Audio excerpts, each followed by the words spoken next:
plenty of time for Kyle Pitts, maybe into a new system now, new head coach, new quarterback. Maybe Kyle Pitts can reestablish himself because the talent's there, right? Like we make fun of it all the time. Like Kyle Pitts, oh, that's it. Everybody keeps holding, but the talent's there. He did it in college.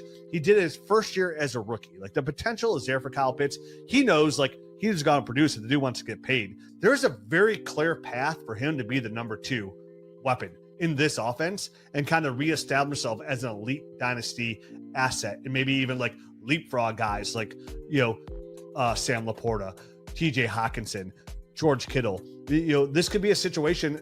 Again, I know it sounds outrageous because we've been burned for 3 years straight, but Kyle Pitts could find himself as the tight end 3 by 6 months from now, right behind Trey McBride and Brock Bowers, right? Sure. Like there is path for that. And again, a big gamble, but man, like you guys have said, who else are they throwing the football to?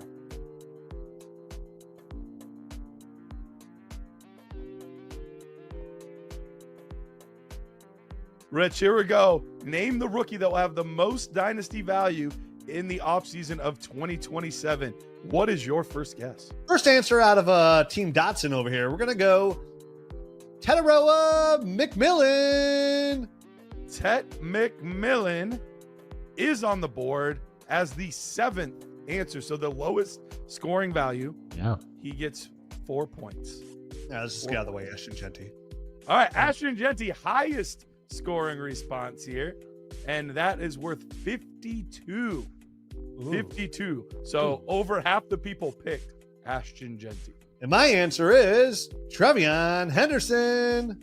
Trevion Henderson is 5th off the board. So you have the first response, the 5th response, and the 7th response. So still 4 out there. No strikes yet. You've been perfect. Number 4 guess is got to be the guy everybody's taking at number 2. And everybody takes number 2s in life. Don't lie. Omarion Hampton on the board. Omarion Hampton is number 3. We're still looking for 2, 4, and 6. Rich, what's your next guess? Number 2 answer on the board. Okay, Travis Hunter. Travis Hunter is, in fact, the number 2 answer on the board. Mm-hmm. Rich, what's your last 2 guesses? I think some people are out there that were, in the beginning of the season, very high on this person. They loved him. They wanted to coddle him. They said he was better than a lot of other guys. And that answer is Caleb Johnson. We have our first strike on the board here, Rich. Caleb Johnson, not one of the responses. Show me the number 1 overall pick, a guy who has looked good in OTAs, which OTAs mean jack diddly squat. But go ahead and throw him on the board anyways, Garrett. Show me CW Cam Ward. Cam Ward is the number 6 answer on the board. Can't believe I took Caleb Johnson. Oh man. All right. Well, listen, I'm gonna go out. I'm gonna go on the board here, and I'm gonna say, let's just get out of the way because there's no way I'm not guessing this guy. And too many people know that listen to this show, and everybody agrees with me more than agree with everybody else. Because the simple fact is, fellas, that I am right as equally as you are, but I talk more. So I tell the pervy jokes. So everybody's listening to me, and that guy has 2 letters for a first name, and the last name begins with an H. It is R.J. Harvey. And by Garrett's face, I feel like it is not R.J. Harvey. It is not R.J. Harvey. And I'm going to go Tyler Warren. Tyler Warren is incorrect. Matt, for the win, for the steal. Can you steal? There's still good options. This is hard. This is not as easy as one would think because there's Quinshon Judkins, there's Colston Loveland, there's Jackson Dart. It's super flex, tight end premium. I'm going to go Loveland. I'm going to go Colston Loveland for the steal. I can't believe I forgot Quinshon Judkins. I can't believe it. Well, it's a good thing you did because that is incorrect. The number 4 option, Emeka Egbuka. Dang it. Number 4.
Dynasty, hot body, hot boy, Dynasty, hot summer. In Dynasty, it's so easy to find yourself on another league just because you just want to draft. Drafting is so fun. Fast Draft gives you the opportunity. And, you draft a team, then you set it, forget it. And then you open up the app at the end of the year and you go, look at me.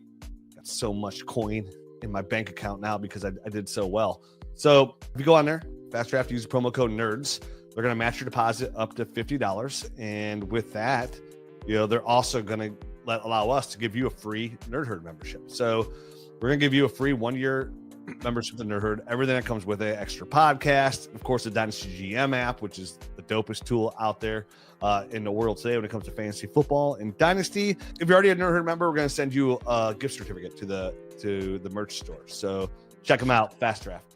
All right. So if you are new here, this is the Roster Rescue Show brought to you by Dynasty Nerds. And we do a lot of different things here. One, we grade your rosters. We tell you what to do, what moves to make, what kind of trades, all of those kinds of things. You can scan the QR code in the upper right-hand corner that says submit a roster. And we're going to make sure that we go through and we get nitpicky about your team, your league, and how you can make the best use of your assets there. But we also have like what Michael and Mike just did, where if you want to just, hey, I don't know that I want a full roster rescue. I don't know that I need you guys to check everything out. I just need to know about a specific deal or a specific trade or things like that. Then you can just put in a super chat just like these two guys did, and we guarantee to get to those questions. What are our feelings about J.K. Dobbins? If you're a contender, are you okay with him as potentially like a flex guy for you? Are you just avoiding? Yeah, I feel comfortable as a potential flex play. We've seen Sean Payton utilize 2 running backs before in his offense. Versatile players, so they can use him. But I think they are going to rely on that running game. And Sean Payton's going to help out Bo Nix there. So I think the biggest thing what's nice about J.K. Dobbins, any point if anything happens to Harvey, you have a running back 1. What a great upside value. I feel pretty good about J.K. Dobbins, and I think he does offer the potential of some flex play. I could argue I'm probably higher on Jalen Wright than anybody in the industry. That's how all in I am. I've tried to trade for him. I've tried to give 2nd-round picks for him. You said this is a team that runs a lot of motion. We already saw that it could support 2 high-end running backs. Jalen Wright was a player that fits this offense to a T. He's what coming out a couple of years ago, he's the most explosive running back in the draft class. He adds a little weight. He has a clear-cut path to be in this offense. This is a year I think you're right, boom or bust. Is he a part of this offense? Does he make it work? David Njoku. Is there a path where he once again shows that he can be a top tier guy and we see not even just a tight end 1 season, but maybe even a top 3 tight end season? Yeah, 100%. I mean, Stefanski's going back to his offense from 2 years ago, going to run a lot of 12 personnel. And David Njoku, who's literally gotten better from not only an NFL standpoint, but from a fantasy football standpoint, every single year. I think there's a really good chance that David Njoku could definitely eat up the middle. And definitely with a smart quarterback, like you said, if Joe Flacco gets in there and can really read and check down the defense and go to a second read, which I think would be Njoku, I think he's a great buy. I think he's a great add. I think to me, I feel more sure about him helping me be that tight end difference maker than a guy even like Sam Laporta.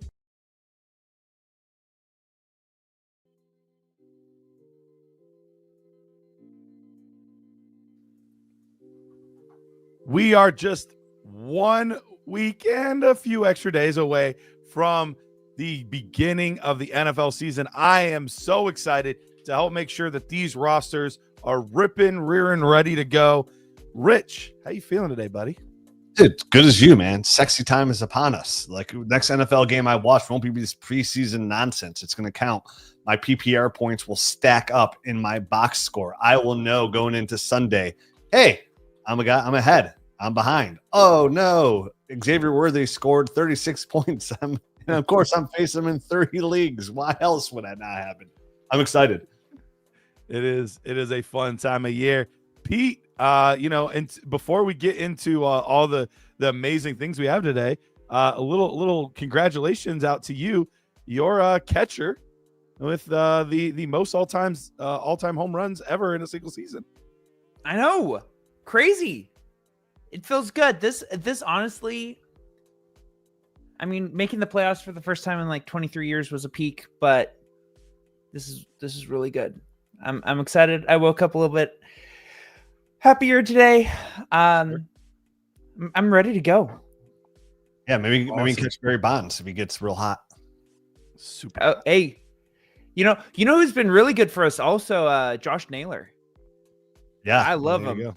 he's out there stealing bases. Yeah, fun player. Oh yeah, Always love Josh Naylor. yep. Professional's professional too.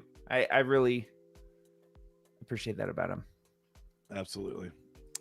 All right. Well, let's get to we if you're not sure with what's going on with this show and you're new here, let me break it down super fast. You can be like our guy Mike here that just put in a super chat question. Any super chats we get, we are guaranteed to answer them on the show. So if you want to make sure, like, hey, I need this question answered, I got to make sure before the season starts that I'm ready to go. Got to get it answered. Just put in a super chat, just like Mike did. Or if you're like, I need my whole roster taking a look at, you can submit a roster. You can scan the QR code on the upper right-hand corner there. So let's get to Mike's question here. It says 1 QB, Baker, JJ, I'm assuming JJ McCarthy, Fields, Travion, Jonathan Taylor, Judkins, Ford, Neighbors, Lamb, Marvin Harrison Jr., Ladd, and Njoku Kincaid. Picks 2 firsts and 26, lotto and late, and then 3 firsts, all lotto in 27. Should I trade Jonathan Taylor, Fields, and 2 firsts for Amari and Hampton? I get the Hampton hype. I do. And it is a 1 QB, but I'm sorry, that's just too much to pay. That's way too much. I do like Hampton. If it was 1 first and it was just like the late first, JT and Fields, then I think I could probably do it. But 2 firsts is just way too much in my opinion. Yeah, and even then, trade in JT and a first for Hampton. I want to get younger, but in these for running backs, listen, a good way to look at it, and I can actually mention a trade I made is trading future draft capital for running backs is the riskiest move you can ever make in dynasty fantasy football. It's the most fluid position. We don't know what Hampton's going to be in this offense. We know what Jonathan Taylor is. He's a 26-year-old running back 1. If you look over the last 5 weeks of the season last year, he was running back 1 overall, averaging over, I think, 22 points per game. My memory is correct. So for me, like, you want to look at running backs living in a small window anyway. So Jonathan Taylor will likely outproduce, if not be equal to Mario and Hampton, most likely. And he's 26. So for a next 2-year window, like, you're going to be pretty comfortable with what you got. Those first round picks, if anything, you need depth at running back. So you can use those first round picks to add depth later in the season, preferably the late first round pick. Whatever you want to do is not make that trade. The only time you want to trade first round picks, and I use that as a singular notion, because I don't like trading multiple firsts for running backs unless they fall into that elite category, right? Of a young guy who I feel really good about, even a guy like who hasn't done anything yet, like a Trevion Henderson. If I'm trading a singular first, it's got to be somebody who I believe in, and it's got to be because I'm in a championship caliber window. And I'll give you an example. In my oldest 22-year-old dynasty league, it's going in year 23, I believe, this year. Whatever it is, it's been a long time. My league can legally drink. I know that much. I'm a contender, and I mentioned this you, Garrett. After this year, I've been a contender in this league for a long time, and in 22 years, I've only won the ship twice. And I said, well, wow, nice dynasty analyst, Rich, you are. But I've come in second 8 times, and it infuriates me because it's my favorite league. I want to win. We have a trophy. Your name's engraved it. I should have my name on there the most, but so be it. It is what it is. After this year, I plan on blowing up, and that's one of those league Garretts where I traded my plan of trading my 26 first, where I'm a contender, for people's 27 first. So I traded my 26 first and a third, and I got somebody's 27 first. And I have my starting running backs the only running backs I have on this roster are Saquon Barkley, J.K. Dobbins, and Joe Mixon, essentially. With the Mixon news, I'm very worried. I had to make a decision, and I also have Chris Godwin, but he's my 4th receiver since the end of the world. I was like, do I blow it up now, or do I go for the ship? And I made very strong attempts to blow it up. And, I have George Kittle and Saquon, thought they're good assets. Wasn't really getting a return I wanted. I was like, okay, I'm going to make one more push. So I traded this weekend. I gave up that 27 first. That isn't mine. That I got for my 26 first, my 27 second, my 28 third, and my 27 third and a 6. And I got Christian McCaffrey and Austin Eckler. So I'm all in. and I'm getting a guy like Christian McCaffrey, a singular first, and then a whole bunch of like later picks, which I don't mind about, like because I'm a contender. And even then, I'm like, this is risky business, give them a future first. But also, like, what's nice about giving those guys that are high end guys is the mindset is I can use them when you're a contender, right? You trade for those running backs. The plan would be I can use Christian McCaffrey if he plays well, which again, why am I going to trade in the first place? I can more likely not then trade Christian McCaffrey again and get that first back, right? So it's almost like if you can get a guy for a 2-year rental approximately who is a really good running back, go in the offseason, you can pay a first as a rental and then kind of get that first back. And like anything on top is kind of like, oh, I paid a second and a third for Christian McCaffrey. Big deal. So for running backs, like I always try to not give up multiple first because that is something that can more likely than not, what I've learned in playing Dynasty for 23 years is blow up in your face more times than not. All right. Well, let's keep it moving here. Before we do, though, I want to make sure I do a better job of getting you guys involved. So you guys let Mike know what you guys think. 1's in the chat if you would make that trade. 2's in the chat if you would not make that trade for Mike. So 1's if you would, 2's if you would not. Let my guy Mike know. Pete, what do we got next? So really fast, we got some breaking news right before we went on the show. Okay. And it would be really good to just get your guys' thoughts really fast on Terry McLaurin. You guys saw that he signed a new contract, right? Correct. What was it? 3 years, $96 million? Yeah. Yep. I said in the show last week, the reports on, I said that Ricky Scoops guy is always right. It said Terry was for sure going to sign his extension about $30 million per year for the season starts. Once again, very few times it doesn't come through. Ricky comes through and he is correct.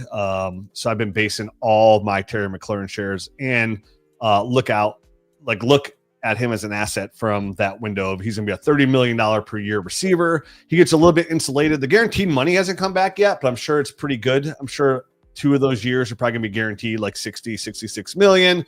Sure. He's 29 years old, closer to 30, I believe, than 29. So the 32. He might already be 30, actually. Oh, is it? That makes sense as well. I thought, but for Terry, like, we're again, Garrett, you and I have kind of talked about this. I've brought it up multiple times. Like, I really feel like we're seeing this, and I mentioned on the show, like people should take advantage of it. Like where people are in Dynasty over the last decade have been so quick to get out at 28, 29 years old. And AJ Brown's a good example of this maneuver. Like we're seeing players play now a little bit longer, just like a year or 2 longer. So like now it's that 30, 31-year-old window where it's like where it really starts to come down. And if you can take advantage of the Dynasty player where people are still playing that 28-year-old, I have to get out because I got to reload and get good value. And we just talked about the running back window, right, Garrett? If you can live in a 2-year window, that can extend to 31 years old, possibly 32. We see Derrick Henry performing at a high level at running back at 31 years old. I've mentioned, I think Saquon Barkley is going to fit this mold. And you can get a 2 to 4 year window of another player at a discounted value of age only in Dynasty. I think sometimes we really put that too far ahead, right? Like we get ahead of our skis on that age sometimes, where you look at these 24-year-old guy where he's going to have this 6 to 7 year career where that's very unlikely as it is already. And we have a proven asset, like a guy like Terry McLaurin, who now finally has a quarterback of Jaden Daniels ceiling, and who I think is one of the best quarterbacks in the league already, locked in, who's coming off his first wide receiver 1 year because of Jaden Daniels. Deebo Samuel's on a 1-year deal, now locked in to be Jaden Daniels' number 1 receiver who could push the ball downfield to him. Like that's great value for Terry McLaurin to have, like the guy who could be a fringe wide receiver 1 for the next 2 to 3 years. And people will discount him because he's 30 years old. Is he 30, Garrett, or did he just turn 30? So you're right on the spot, Rich. He will turn 30 week 2. Okay. During week 2, he turns 30, so he's right there on the cusp. Yeah, so you're going to get him for 30, 31, 2 years. And I don't mind living in those windows again, like that 24-month window of Dynasty. That's 2 back-to-back championships I can win. And, if you can get Terry McLaurin for a first, like that is great value for Terry McLaurin and an offer I put out there. And we kind of mentioned this before, like I think I said on the show, like go out and try and get Terry because he's probably going to sign that deal from all reports. And, once he signs the deal, that's going to kind of give him, a nice little value bump because we all love insulation, right? And what's insulation in NFL? It's guaranteed money. It's why the NFL players fight so hard for it. It's the only thing they can guarantee. And even that doesn't guarantee that they're going to be on the field because sometimes teams just got to eat it. But like it's the closest thing that we can get to a player being on the field because they're getting that guaranteed money. It doesn't make sense for a team to cut him. So I feel really good about Terry McLaurin. I'm really excited for him to go out his last couple of years as a high-end asset for dynasty owners who had to settle for like wide receiver 2 production, which is really good. Terry's always been good. He just hasn't had the quarterback play to get him there. Even when like Sam Howell was like leading NFL in passing yards for that brief window there a few years back, it still didn't translate to fantasy production because they weren't scoring. Jaden Daniels kind of flipped the script. We saw his touchdown go into positive regression, so it's been fantastic for him. So I'm super excited for all the Terry shares I have. My 22-year-old Dynasty League, I have Terry McLaurin on there, so I am super stoked because my rebuild will now give me a little bit more value after this year to sell Terry McLaurin. Because just imagine how hard it would be to sell Terry on his 1-year deal. He's 30 years old in the offseason. You're like, dude, I don't know if I can give him a first for Terry. Now you're like, oh yeah, I feel pretty good about that he's for sure Jaden Daniels, number 1 receiver coming off back-to-back wide receiver 1 high-end 2 year. So stoked for me personally, Garrett. Perfect. All right, let's move on to what we have next.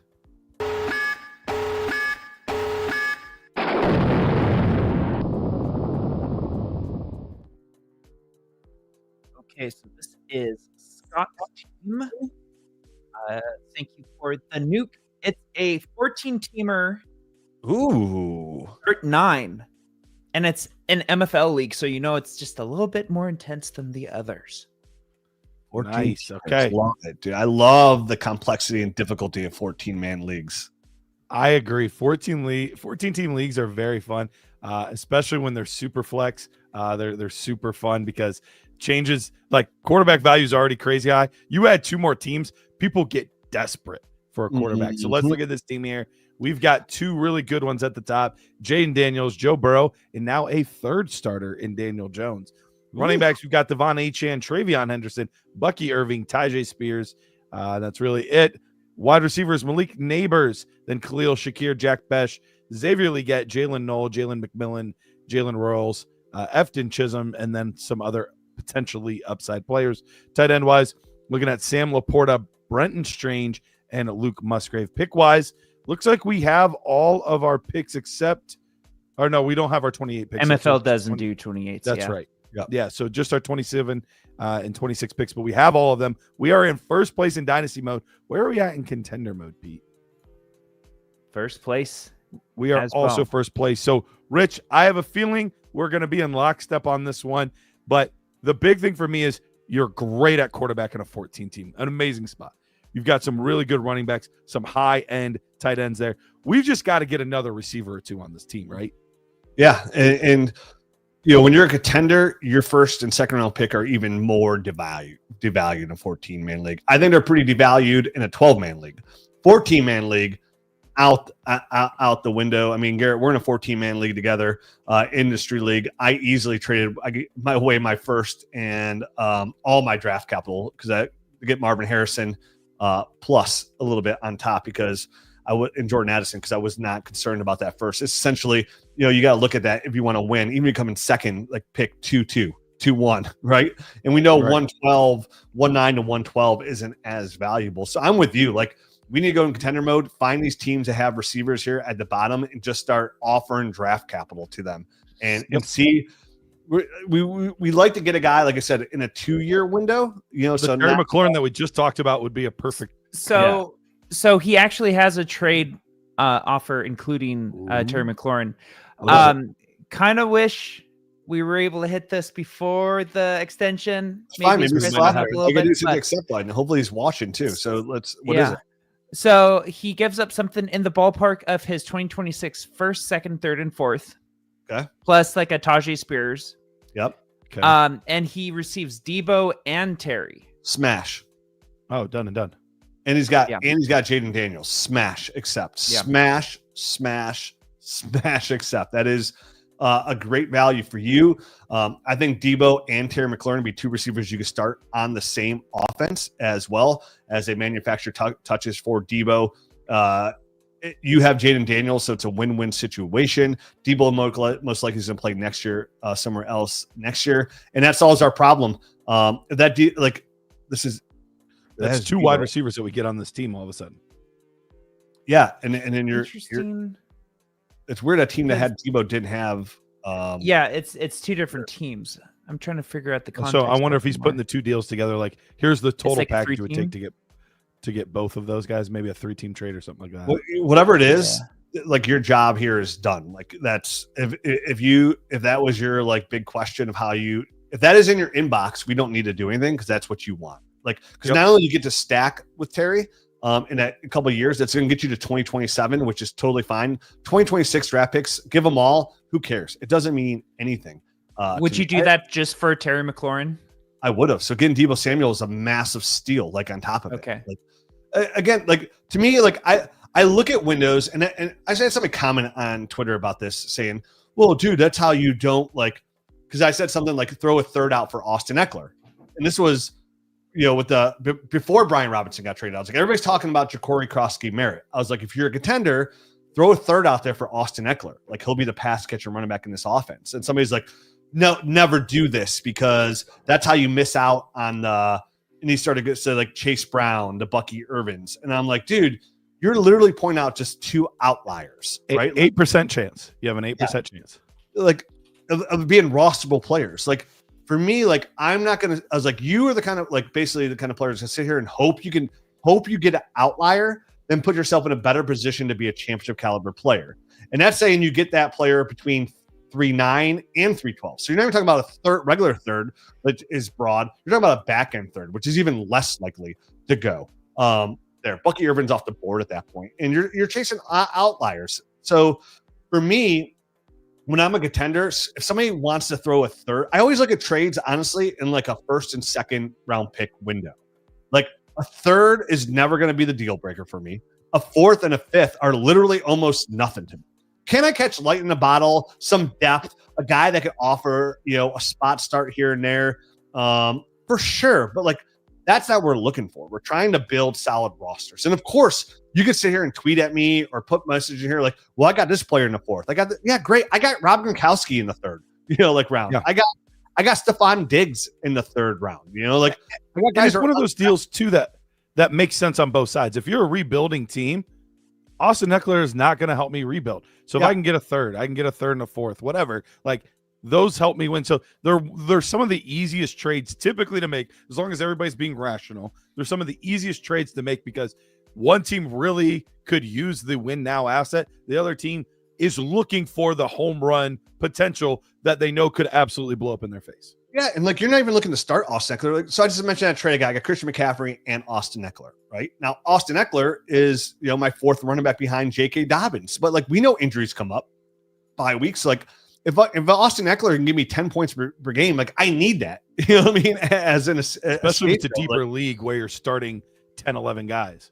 Yeah, and when you're a contender, like we say this all the time, like everybody's so focused. I've been saying this for probably 10 years on the show where like, when you're a contender, like everybody's so focused on making the big trades, like the big trades with the big names. Like when you're a contender, it's moving those third round picks, right? Second round picks. Like if you can keep your first, great, but like you're trying to acquire as much depth as possible, like upside depth, a guy like an Austin Eckler, right? Like you want to acquire that depth just in case. The hope is what you're doing is you don't need to use that player at all, but more likely than not, you're going to need him at some point. This is the way the NFL season plays off.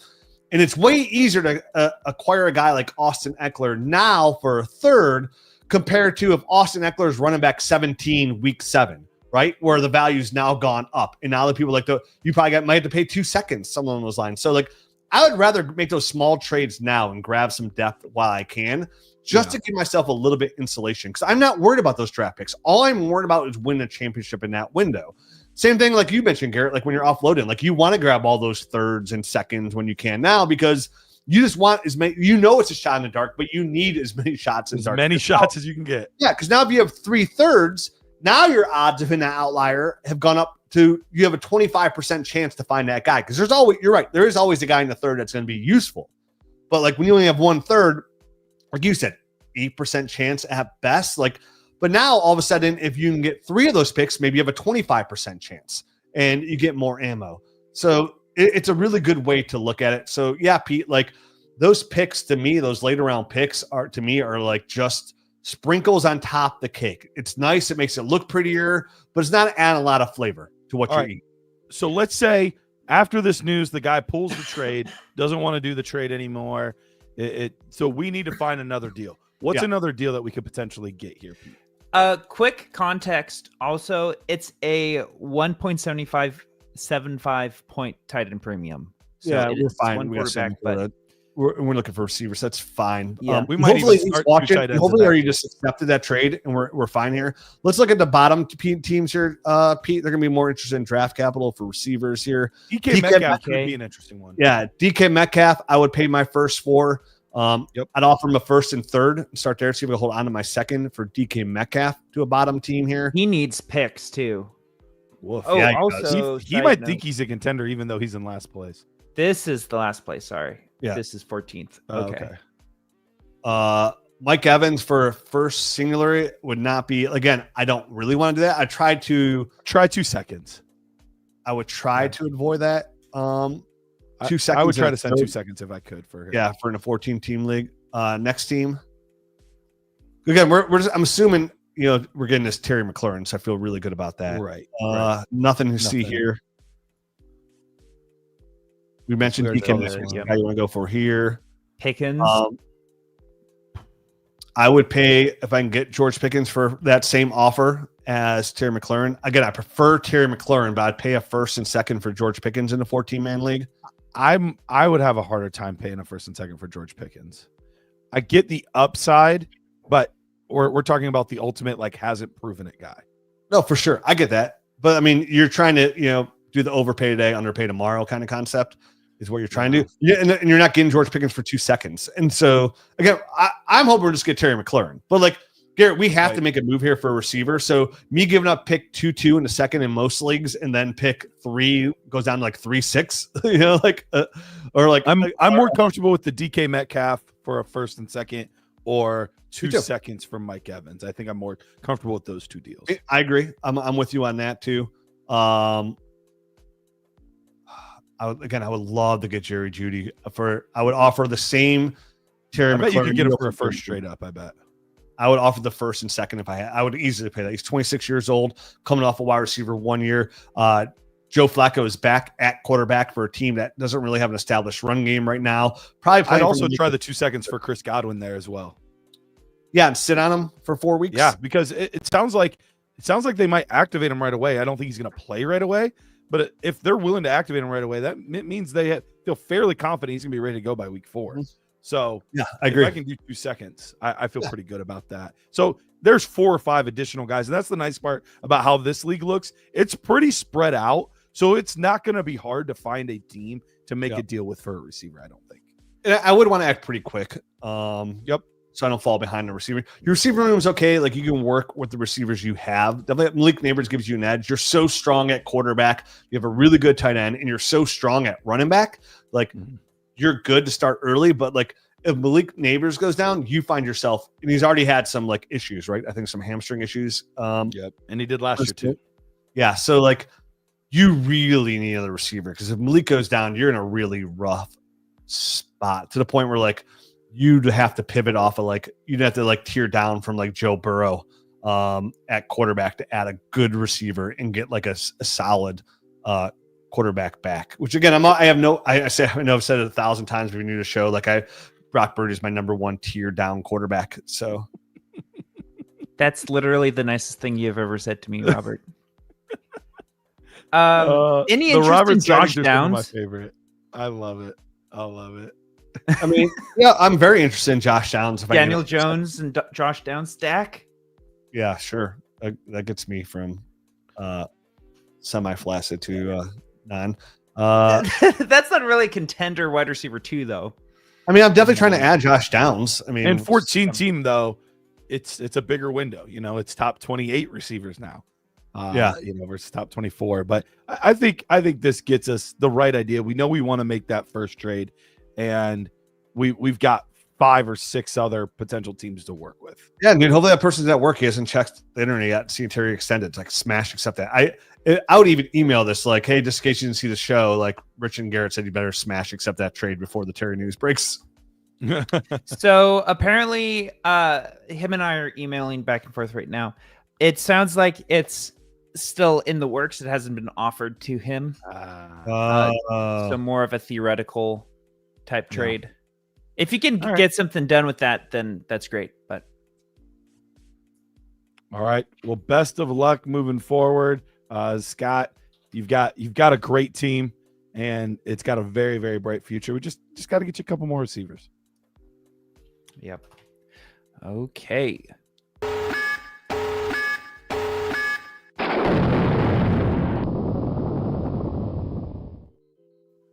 Real quick, before we get into that one, let's answer this trade question before I forget about it.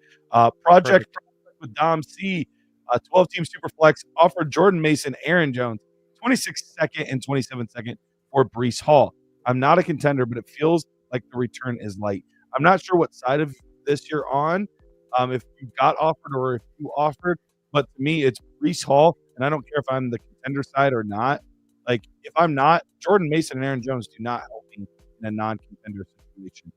So I think this is Breece Hall pretty easily for me either way. Yeah, I agree. Breece Hall. I said this on the show. Like, I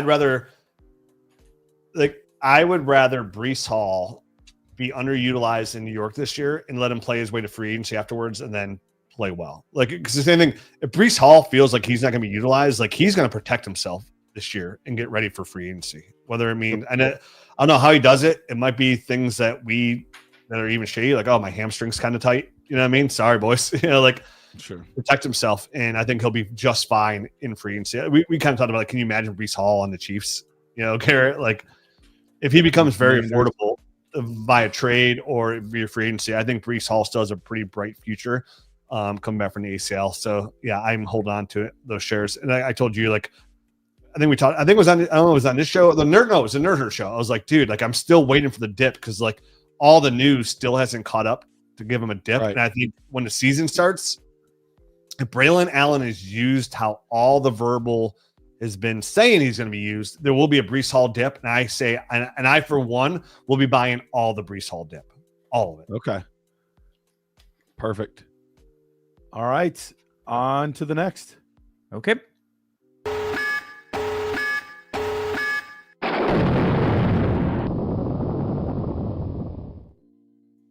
Okay, this is Carson's team. It's a 12-team, 1 quarterback, half-point PPR, 3 wide receiver, 2 flex spots. All right. We have in this PPR league at quarterback, we have Josh Allen and Jared Goff. Running back wise, Jahmyr Gibbs, Christian McCaffrey, David Montgomery, Tyjae Spears, Jordan Mason, Tank Bigsby. At wide receiver, Xavier Worthy, Brandon Ayuk. Keep scrolling for me, Pete. Sorry. Tyreek Hill, Michael Pittman Jr., Stefan Diggs, Pat Bryant, Adam Thielen. Tight end wise, we're looking at Mark Andrews, Cole Kmet, and Darren Waller. Picks wise, we do not have our 26 first, but we have 2 2027 first along with our 28 first. So right now we are in 8th in dynasty mode, but Pete, where are we in contender mode? Bump it up. 6th. Oh, not that high. 6th. So we bumped up a little bit, not as much as I was kind of expecting with some of the older receivers, although they're a lot of these guys are at the point in their careers where they have like a year left. So that people are a little lower on them. I can see that. Rich, we don't have our 26 first, but we do have 227 first, which tells me we're already starting to get the ball rolling in our mind about potential rebuild in the future.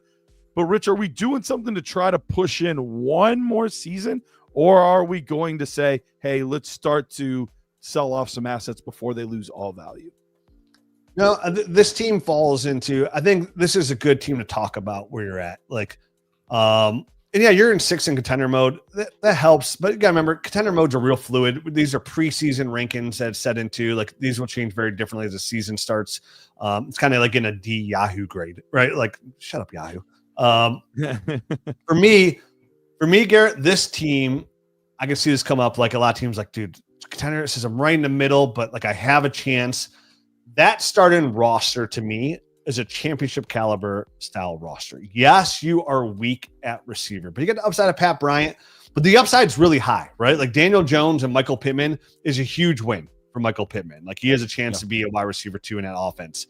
Tyreek Hill and Stefan Diggs both offer. Tyreek Hill offers high-end wide receiver 1 upside. Diggs was a wide receiver 1 last year before he got hurt, and he's the number 1 receiver there in New England. Obviously, Xavier Worthy with Rashee Rice takes a small dip there, but I still expect them to pass the ball more than usual there in Kansas City. For me, Garrett, we don't have any first next year's. My theory with this team would be very cut and dry, Garrett. I am going to go ahead. I'm going to rock with what I have. Hopefully, Brandon Ayuk comes back in week 6. He can help. We don't have a lot of running back depth, and that's okay because I'm not paying for running backs because we only have our 27 first. I'm not paying for that because 27, I'm 100% on the flip mode in 27 because this team, to me, we don't have our first next year. It's fine because I feel like we're a contender. After this year, I'm obviously blowing it up. You'll have less valuable assets in Diggs and Hill, and the bottom can fall out for me, but that's fine. You'll be able to try, most likely than not, if Christian McCaffrey stays healthy, you can trade him for a first. I would still trade him. When I trade McCaffrey, you probably get a first plus, but I'm trading McCaffrey for a 27 first because I want to rock out what I'm doing here, Garrett, after this year is, and maybe even midseason because we'll know because he's literally an injury away from I'm blowing it up. Yeah, but CMC gets hurt. We feel very differently about this team. But I am rocking with this team until my back is against a wall. 1, I don't have my first, so I'm not blowing up and giving the guy who has my first a good pick. 2, I'm not even trying to get my first back because like I feel if the cards feel right, I can win a ship. And again, if I can win a ship, I am doing it. And the way his draft picks are set up, his team structure is like to blow this up, he needs to find a whole bunch of different trades to make it worthwhile. Because like just getting rid of one player doesn't do you any good, right? Like you need to get rid of everybody. And that's just a lot of work. You got to find a lot of trade partners. It's a lot easier said than done.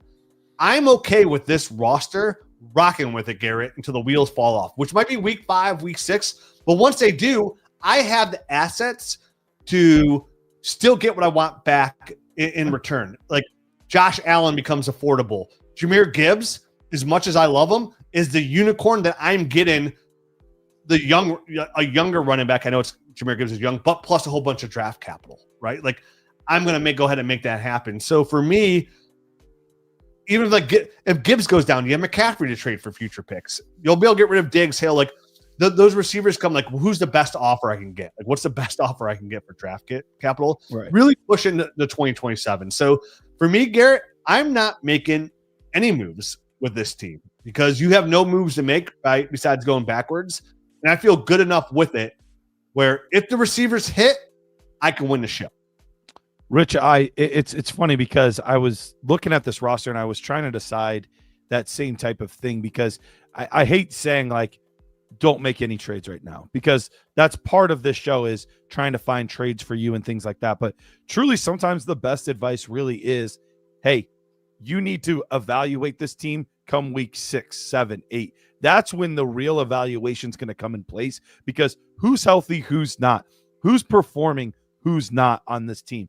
It's good. Like, and so for me to say, because I was trying to think like, okay, should we move some seconds for maybe an upgrade at receiver, which I wouldn't be against, but I would probably rather save those seconds for in season because what happens if Mark Andrews is now more or less the backup to Isaiah Likely?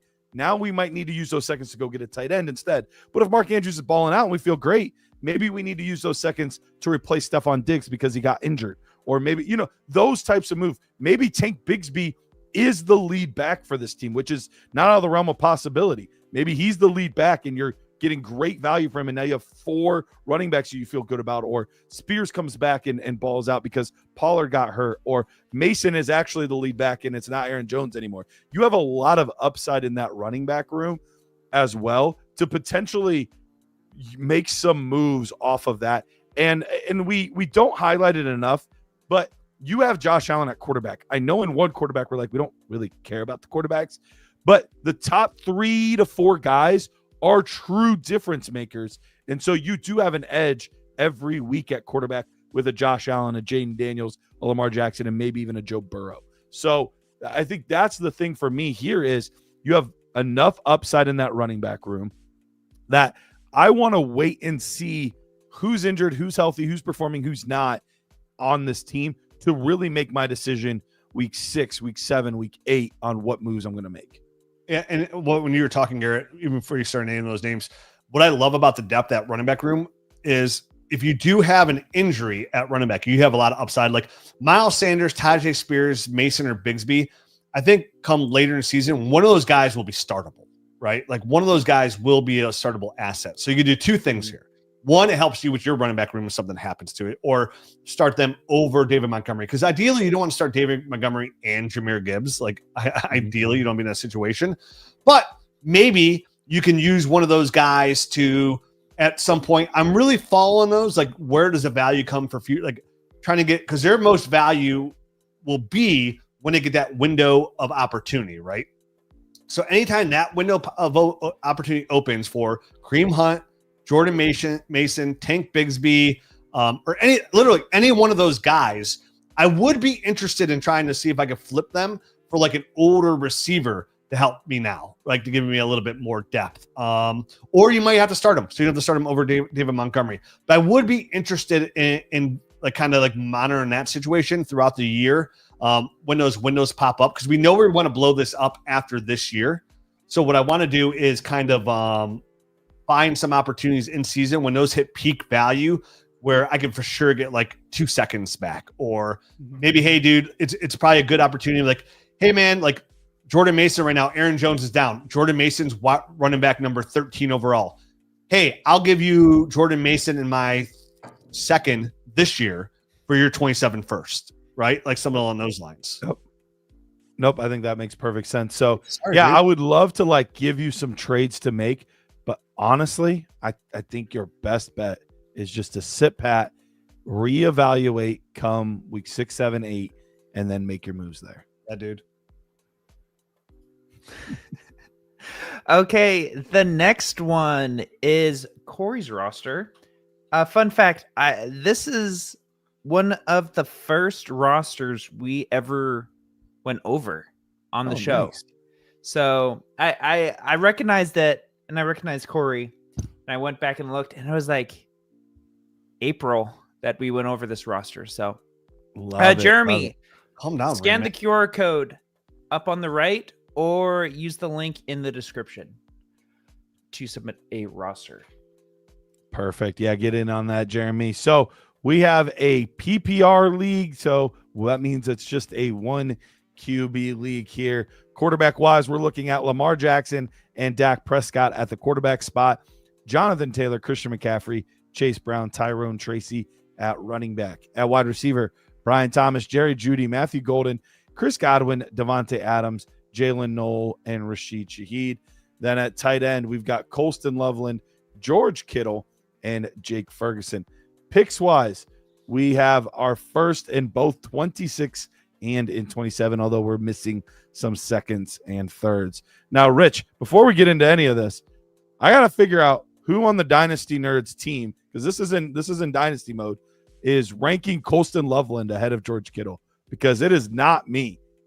So we got to talk to Matt, or we got to talk to Jarrid, because I don't know about you, Matt. I do not have 30th overall player. Matt loves Matt Colston. Dude. Rich, it's you. Oh no, that's Colston. Okay. No, yeah. So yeah, Matt's super high. Matt's super high on Colston. So Yeah, we got to get. Well, no, you and I are in sync. Yep. So yeah, we got to get Matt. Still valued high, 81st overall. You know, but like, Yeah, he's got him super And high. Matt has him at Kittle at 83. So All right, so we got to talk to Matt. We'll get him set up. shoot that guy a message. All right, well let's look at our team in contender mode though. Where are we at in contender? Where do you guys think? I think this team is going to be Top in 4. second. Okay. Yeah, definitely top 4. Ooh, number 1. Love it. Love it. Love it. So, Rich, if I feel like we've had a little bit of a theme of this show so far where teams have been really good at quarterback, running back, and tight end, but wide receiver seems to keep being the biggest question mark. Do you think that's the biggest question mark for this team here as well? Yeah, even though I really like the room, having Brian Thomas is huge. Matt Stafford playing is massive for Devontae Adams. You have Jerry Jeudy there as well. Looks like you only have to start 2 receivers, is what it looks like. Let me double check. Yeah, so the last spot must be He does flexed. not specify. Well, Yeah. He has 2 receivers, but okay. Either way, you have Jerry Jeudy. Happy Monday. Our guy Kyle. Yeah, Kyle, great to see him. Can we scroll down just a little bit? Yep. Just like that, the receivers. Yeah, I mean, this team is so set up to win. He has all his first. I would love to, from a dynasty standpoint, like. Rich, are we in the same spot here? Because I want to take a first and upgrade one of my receivers. Yes. And even if I had to tier down from Chase Brown with another running back in a first, like to get a really good young, like that's my thought process. Like, can I get young at receiver too? You know what I mean?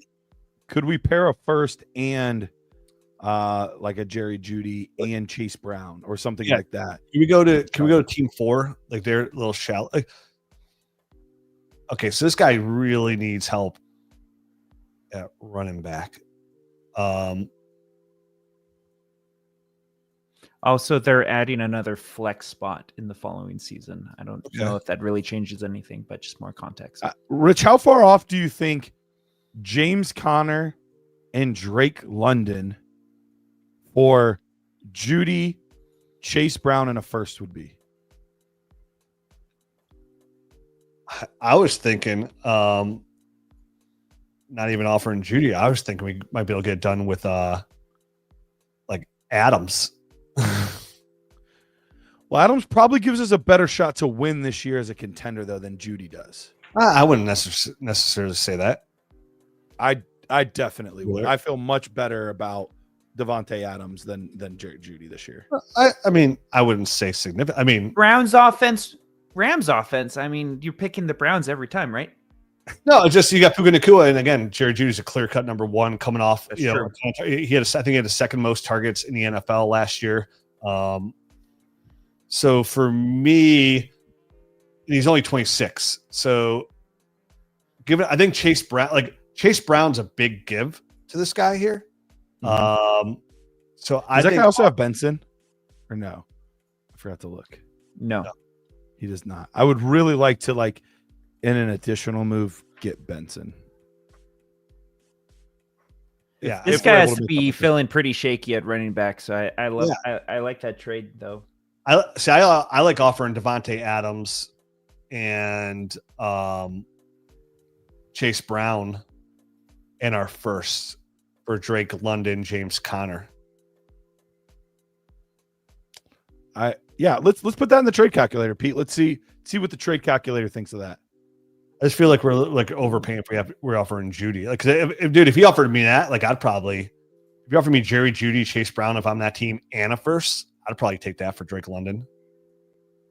Yeah, and James Conner. Because you're getting Jerry, I'm getting Jerry Jeudy. Like, he's only 3 years older than he's only 26. I think you are the highest in the community on Jerry Jeudy, though.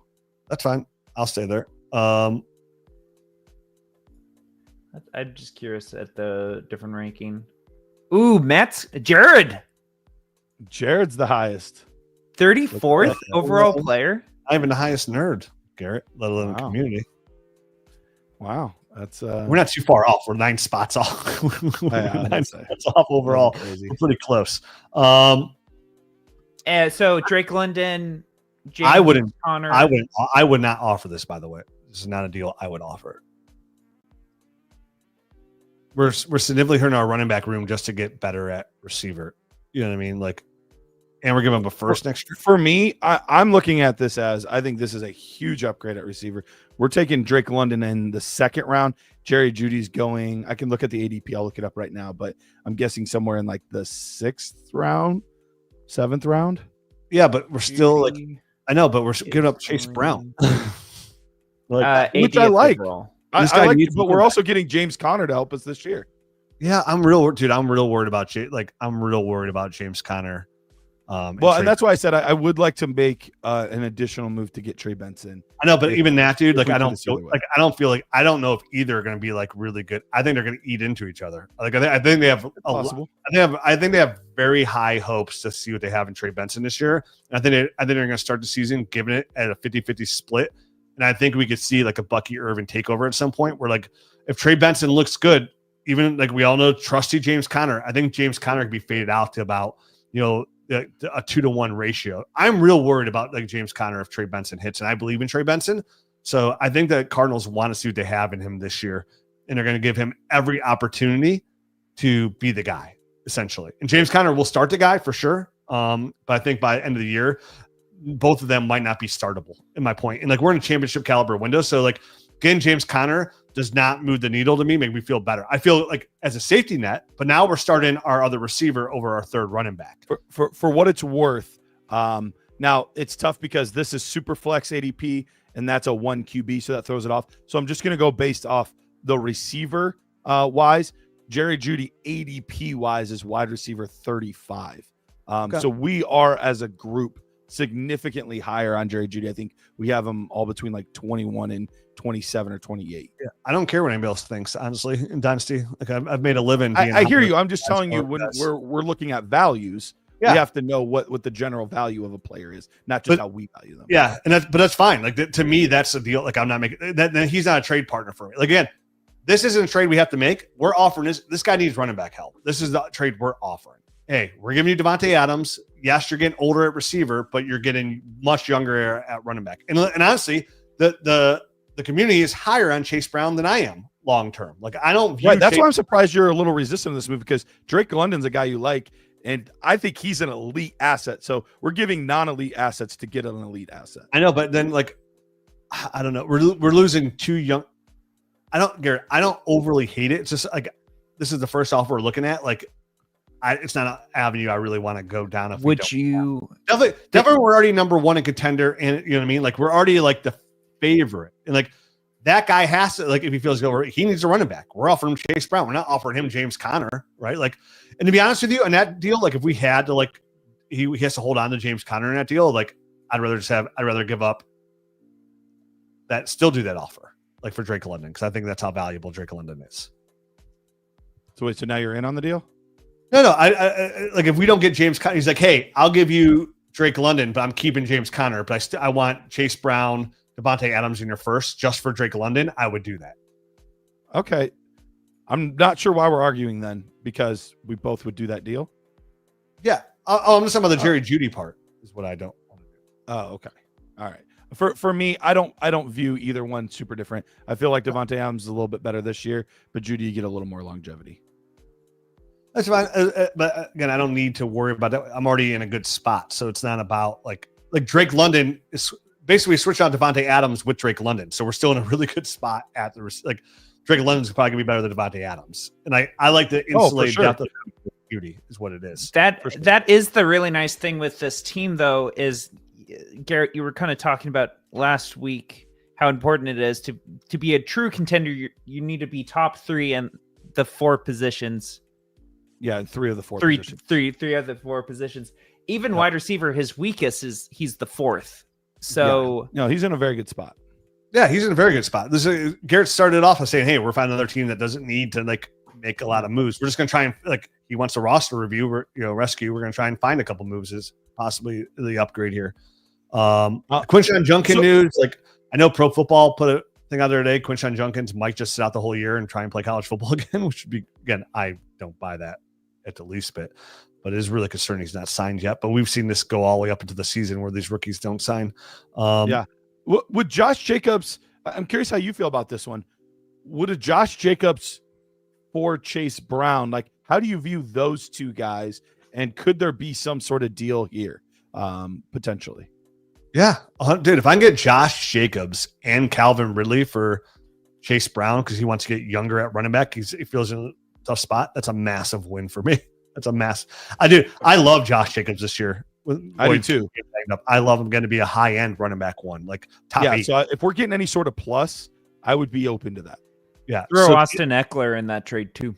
He's way at the bottom, but like like if I could throw this guy since I'm contender, if I could offer him Chase Brown in my second, because again, the second to me, pick 2.9 to 212 doesn't mean a lot. If I get Josh Jacobs, and I would love and Calvin Ridley, then I would feel, and like Austin Eckler thrown in for a little bit of depth, I would love that. Yeah, because even when I was talking about making that Christian McCaffrey trade, sometimes you got to talk to owners too. It's like, hey man, listen, I'm also helping you, because you're getting Christian McCaffrey off your roster. He's your number one asset. Once you get Christian McCaffrey off your roster, you're almost guaranteed to get to 1-1. So telling this team, hey man, the Brees news doesn't look good. You're real thin. He might want to try and contend, but this would really help you secure a higher draft pick. But then he's going to Chase Brown, so he's probably not overly what excited. About Team 8? What does Team 8 have? Amon-Ra, AJ Brown. AJ Brown's a contender wide receiver that I think is very inexpensive for what you're going to get. Plus, I think he's got more longevity. Rich, we were talking about him a couple weeks ago. I think there's more longevity there than people are giving him credit for. I would be very interested in AJ Brown. Yeah, I would love to get here an offer I'm starting off with is hey, here's Chase Brown for DeAndre Swift and AJ Brown.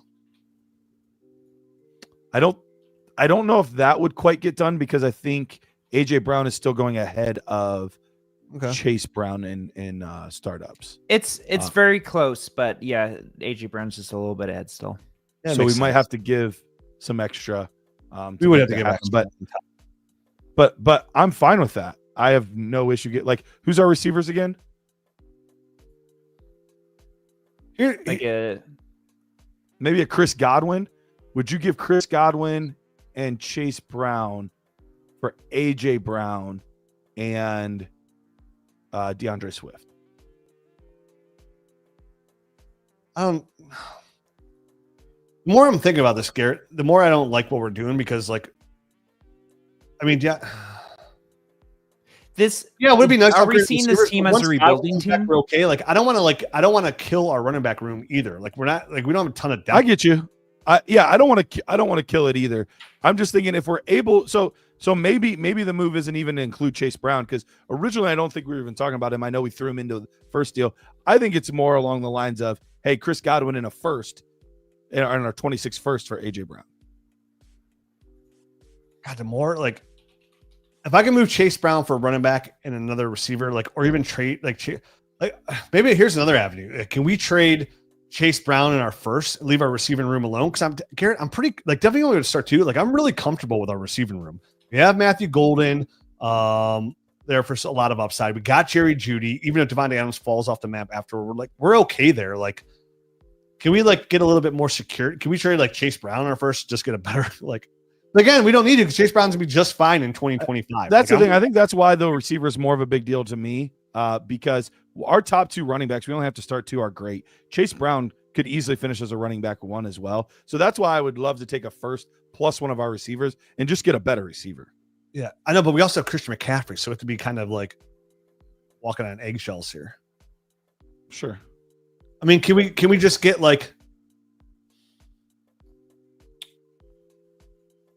trying to see here. Are we sold on Tyreek Hill at all? I'm not zero sold on Tyreek Hill. I've been saying forever, that situation just really scares me. I find a hard path for even seeing Tyreek Hill on the Dolphins come week 17. I see him getting traded at the deadline.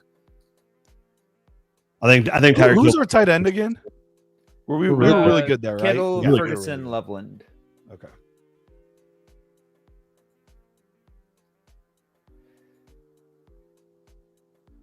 This team's it's just the path. I like that Drake London kind of trade we're trying to make here.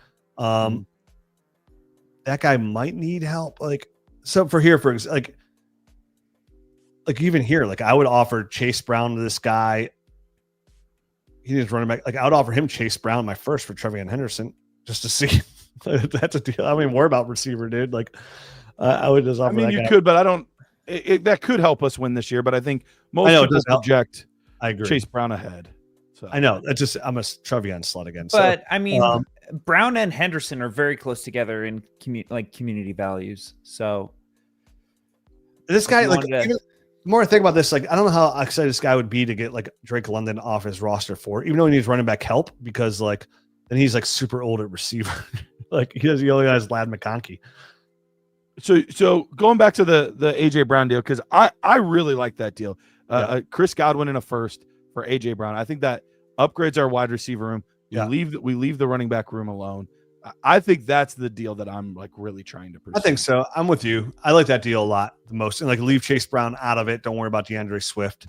And he'll be excited to get a pick, knowing that he's probably not contending this year.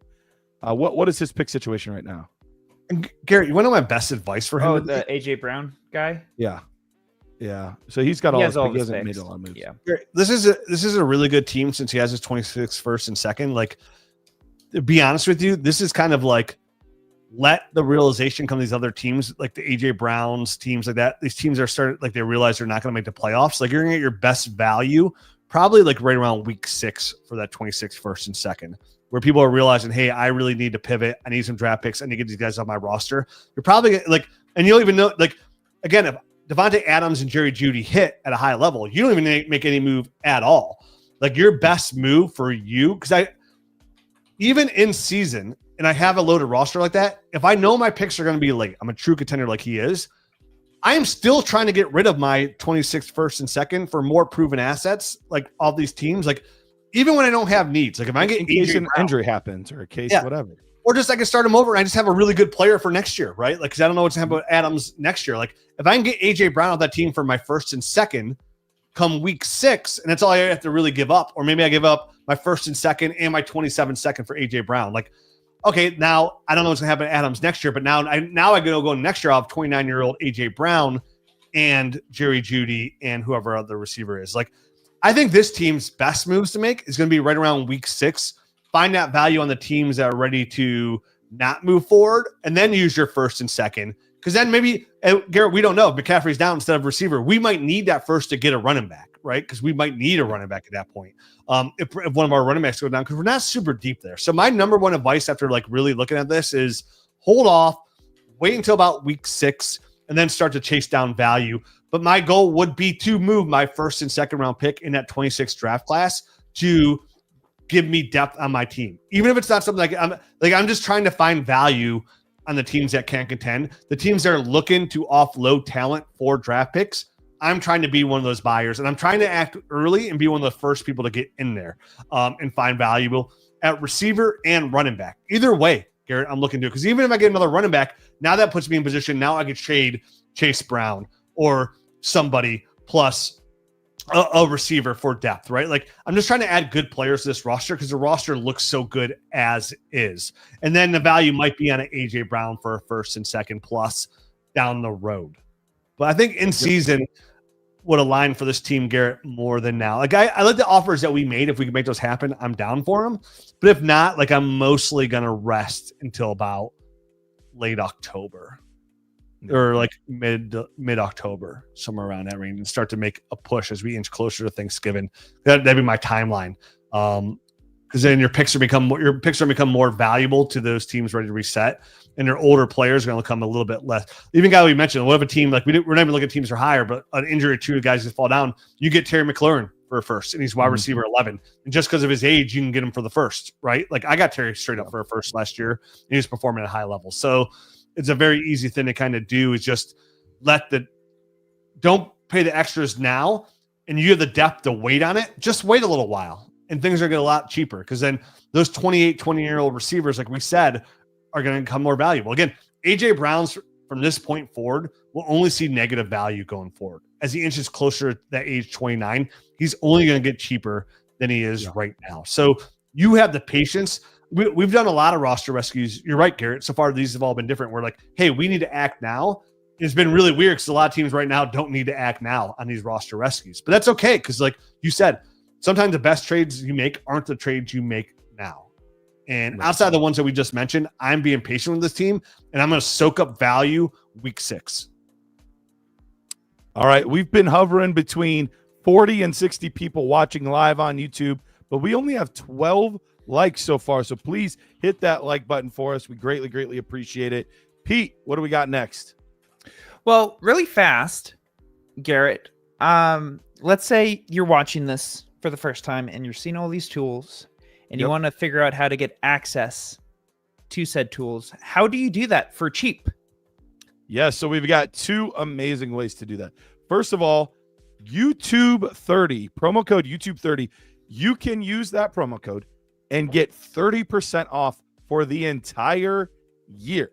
The entire year, all the tools we have, not just simply the GM, which we only showcase a few of the aspects. We're not in rookie draft season right now, so we're not showing the mock draft tool. But we have the trade browser up there. We have the trade calculator, not the same thing. Trade browser, you get to go out there and see other people's trades that they've been making.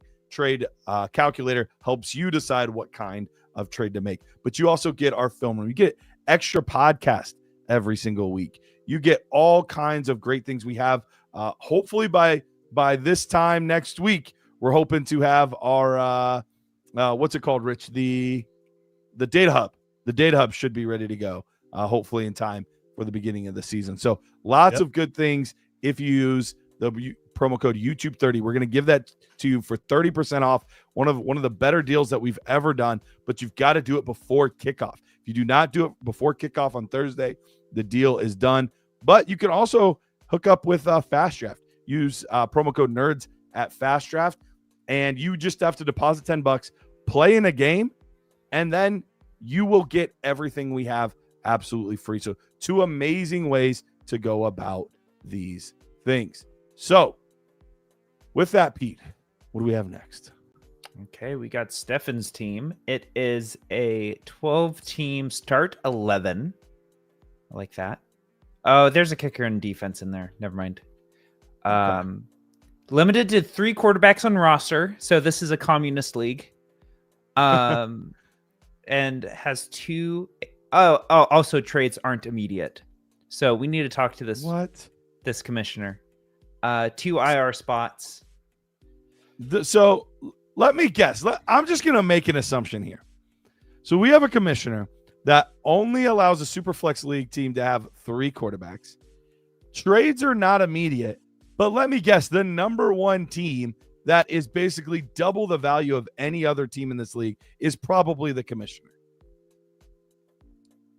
Just an assumption. There's no way to confirm. I bet you, though. Yeah. Holding everybody else back. Yeah. I hate these kind of leagues. Look, if you're watching and then you're the commissioner, shame on you. But if you're not watching and the guy that we're talking to, bro, why are you playing in this league? This seems awful. This seems awful. But we're going to do our best to help you to get ahead of the game and do what you can. But I'm already angry for you. So Superflex League, but you can only have 3 quarterbacks. We have Dak Prescott, Jalen Milroe, Tyler Shuck, running back wise, Omarion Hampton, J.K. Dobbins, Tank Bigsby, wide receivers, Ladd McConkey, Travis Hunter, Khalil Shakir, Kyle Williams, Rashid Shaheed, Pat Bryant, tight ends, Colston Loveland, Dalton Kincaid, and Isaiah Likely. However, we do not have a first-round pick until 2028. So we are in 11th place in Dynasty mode. Contender mode is probably going to be fairly close. 12th. So this is like the exact opposite of the other teams that we've done on this episode. Yeah. Stefan, I hate, first of all, I hate this league for you, but also I hate the spot that you're in. Right now, you're in a team contending wise, the least likely team to win the ship this year. And you do not have a first round pick over the next 2 years. That is a very, very difficult place to be. Now, the good news is there are some assets on this team that are desirable to other teams. So we can talk about those guys, but we have put ourselves in quite the predicament. So Rich, what are we doing to help my guy here? We have to find out who has our picks. Got to get him back. Or probably got to overpay for him. See, so I hate it, but how much do you want to bet that the first overall team has their picks? Probably in this terrible league. Correct. Of course. He's got so all. This guy he's the is number the number one team. contender, and he has 426 first and 42027 first. Well, we have assets he's going to want. But can you remind me again? I'm sorry. My wife texted me something about on it too. So why do we hate this league again? I literally you mentioned it, and I literally read my wife's text, and then when I can't read and listen at the same time because I have No, you're good. So we're assuming this is the commissioner's team, maybe not, but it's a super flex league where you're only allowed to have 3 quarterbacks on your roster. Okay. You're not allowed to have any more than that.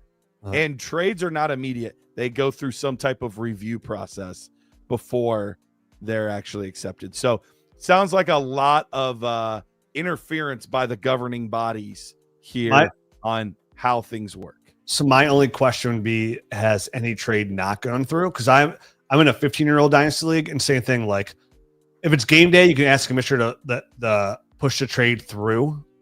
It'll make it go through, but like it's on MFL, and like all trades are subject to a poll. None has ever been denied. Nobody's ever, like, so many times somebody vote no to be funny, but like no trades ever. I literally brought the draft. Like, why do we even have this? And like, oh, just to make sure there's no collusion. Like, obviously you guys know if you need a trade to go through right away, I'll just push it through. No, so I just wonder, like, if it has to go through a process, if it's on like, that is the process of it. If any trade's ever been denied because, like, say the commissioner said, no, this isn't fair, I literally leave the league that moment. I don't even finish a year. Unless I'm like a true contender, I have a chance. But like, still gonna win anyway. Like literally, like say like it's week 7 and my trade got denied, and I know I'm not making the playoffs. I would literally like leave the league that day. And I wouldn't say like, you guys set my lineups then, because obviously you guys are running my team anyway. So I would leave right away. Because I'm with you. Like, all trades should go through. Post trade, if there's active collusion, to bring it to the commissioner's attention, but all trades should go through immediately. Okay. Yeah. And then to only be able to allow to have 3 quarterbacks. So now you're limiting how I can build my team. I mean, it's just, there's a lot of that's stupid too. But like, I mean, if those are the rules and you get ahead of it, like, I don't really, it's hard to have more than 3 quarterbacks. I get it, but it's a stupid rule. But yes. Well, period. It's not even like young guys as like potential guys. Like, it's not 3 starters, it's 3, period. Dude, you're not getting your first back from this guy. He doesn't need anything. The only thing you have to offer him is Mario and Hampton. Maybe running back. And then he doesn't necessarily. I mean, dude, this. If I'm this guy, I know that it's going to be the 101 and 101 both in both 2026 and 2027. So like, there's no way I'm trading. Dude, you might as well just go ahead and. Dude, those are your best friends, dude. You're in first of all, this guy traded in this league. So I build this team. We can actually look at past trade history now in the league. Okay. Homeboy traded Najee Harris in March for a 2026 first. So wait, our guy got a first for Harris or no? Johnson, this guy, the number 1 overall team. So he's out here just like taking advantage of people. There was the hype because he signed with the Chargers, and so he got a first because at that point he was the Chargers running back. Dude, he capitalized at the right time. Yeah, great GMing, dude. Really is. I mean, that's what you want to do, right? Like, you want to capitalize on news, and out of them the same thing. So you got to, like, what? It is weird. All these trades seem pretty fair. What did we give up? Like, what did we give away for our? Like, what did we give our first away? Where did we go? Let's find our teams, dude. Like, because we only have 1 quarterback. Apex traded McConkey for Nico Collins. No, he got McConkey for Nico. Which side pretty fair. I like that. I like that a lot, actually. Younger. Strange, he gave up Strange and Ricky Purcell. He got a 2025 first back. I can look that up. Which you probably took used for Travis Hunter or Hampton. Yeah, it has to be one of those. So that's fair. And good deal. Yeah, you gave up Strange and Pearsall, which is fine, worth the first for either one of those are his rookies. So it's either Hampton or Hunter. I'm totally okay with both of those moves. Okay, but where did we give up? He got Caleb Williams. Yeah, I'm trying to find that. It might have been. We can only go back. So it might have been. I'm only getting since January. Oh, okay, so that all happened last year then, probably. He sent his 27 first in a Caleb. He got Caleb Williams and a 25 first, which was one of those rookies. And he gave up McCarthy, Jonathan Brooks, and his 2027 first. So that's how one of his first. I mean, that's not a bad deal. So I'm just trying to figure out, like, okay, then where did Caleb Williams go? Where did Caleb Williams go? What did we get back for him? Was it just a tax to the good teams that we gave him away? Yeah, he got 3 quarterbacks. He had to cut one. I will check around. Okay, because I feel here it is. better. Okay. He gave. Man, this is a lot. He got Swift, Hurts, and James Cook, and he gave up Caleb Williams. Is this okay? I'm gonna refresh this league really fast just to make sure that this is up to date. I was like, because then where the heck is Hurts? Where are all these players at, dude? This is okay. This might have been the trade. This is the trade, guys.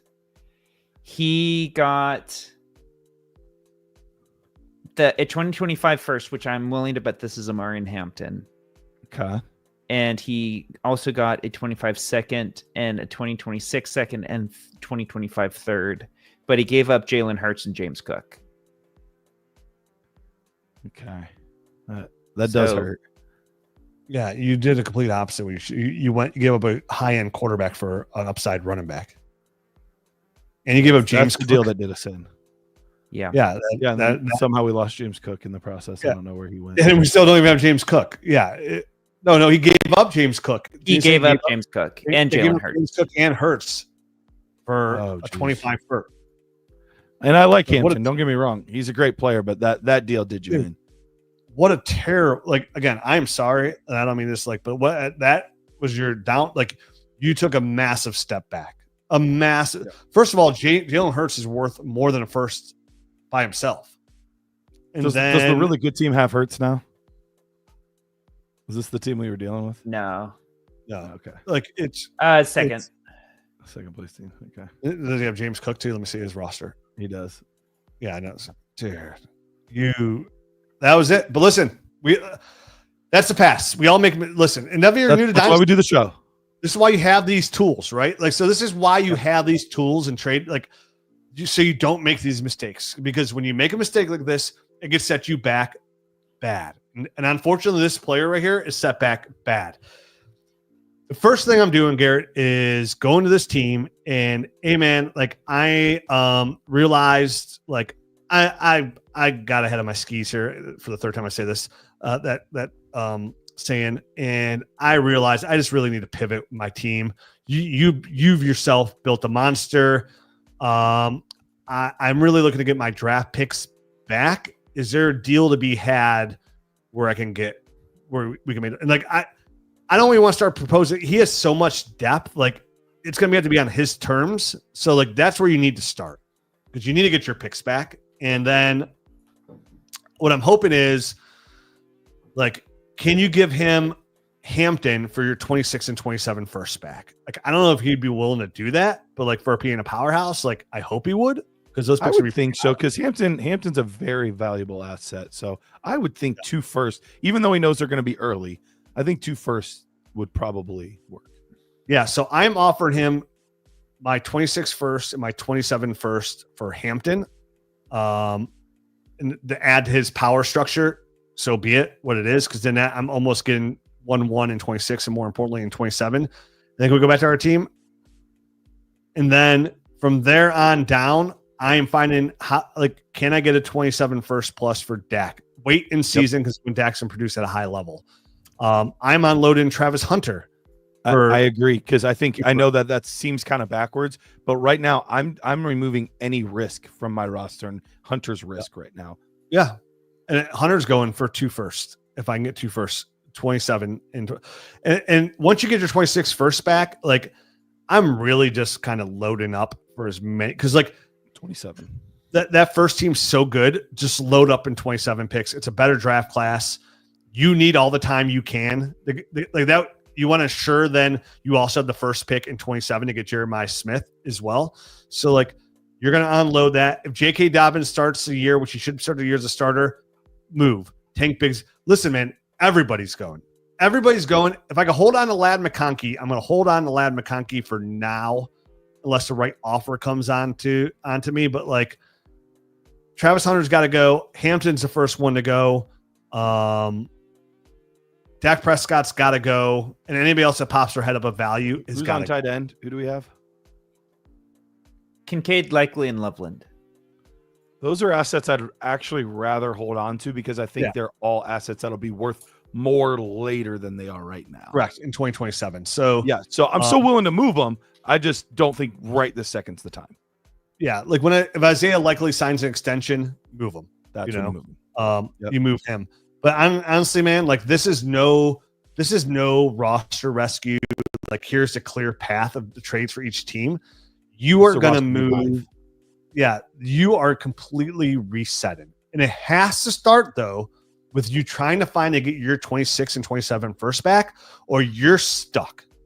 You're stuck because getting somebody else's first does not help you. Like, unload those guys, like what you did by getting rid of Jalen Hurts for what you did, it hurts you so bad, man. But like it is what it is. Like now you have to live with the wounds that you've suffered. But like it doesn't mean your life's over. It's just you have a long path ahead of you. And we honestly, have to start. I'm open to 28 picks, like because I think it's going to be that long. So if it takes 28 picks to get it done, so be it. Because like I do think it's going to be that long of a haul. And it's not even like you can't. Well, unfortunately, what you and your league has done is you can't look at like you're right. 27 is where it starts. But you're not even, you can't just add pieces to this and go, oh, I'm ready. You have to beat that team up front. And they're young and studly. Like, you're nowhere even close. Like, you need all them to figure injuries. Lamar Jackson to be on a downturn. He's got Jaden Daniels. He's got all the young running backs, all the young receivers. And he's going to end up with Amari and Hampton, too. Yeah. So, like, yeah, does this suck getting rid of the guy you just gave him all that for? It sure does. But that's like, you just don't sit there and sit in your own manure just because you pooped your pants. You got to get up and clean yourself off, buddy, or you're going to be stinking forever. So time to get up, wash it off. Yeah, you did yourself. It happens. Not to me, but some people it happens to. You know, you just don't sit there and wallow in it and marinate. You're not marinating in doo-doo. All right, get up. Let's start. But we are hard negotiating with Team One to get our picks back because honestly, Garrett, it starts there and nowhere else. Now, if you want to, like, if that does not work, all right, then what's the next best thing? Go to the Team 11 and start seeing their interest. If you obviously a lot of people have been bent over here. Let's get on the fun. Let's have ourselves. Hey, dude, you need a Mario in Hampton. All right, let me get your 26, 27. Yeah, for this and that's team, the thing. dude. Honestly, Rich, if I can't get a deal done to get my 26 first back, I don't even know that I want another 26 first. I think I'm getting all the 27 and 28 that I can. Yeah. So for this team, hey, I'll give you Mario and Hampton for your 27 and 28 draft class. Yeah, whole class. I want your whole class. And you know what? I had the 1-1, I had the 1-2, and the 2-2. Because that team's not for long either. You know, like Hampton. And then I give you a Travis Hunter to find another team to make the same deal with. Like you're going back down to the studs. And guess what? That team 1's now gonna have the 1-1. And listen, if you have to find a deal to get it just where he doesn't want to give your 26 first, but there's a path to get your 27 first from him, and then like something else, like you don't want to miss out on Jeremiah Smith or Arch Manning, you know what I mean, or Ryan Wilson. You know, like it sucks, dude. But like even if you have to like overpay, like this is long term. Like it really doesn't even matter because you're not succeeding anytime soon. Yep. But it starts there, and then you got to work your way up for other teams. I'm not overpaying those other teams. I'm overpaying Team 1 for my picks back. For your own picks. Yep. But again, like he's in position to give you back your first and second. Like hopefully he doesn't see it like that's going to be pick 1-1. Hopefully he doesn't. He just sees you guys all as peasants equally.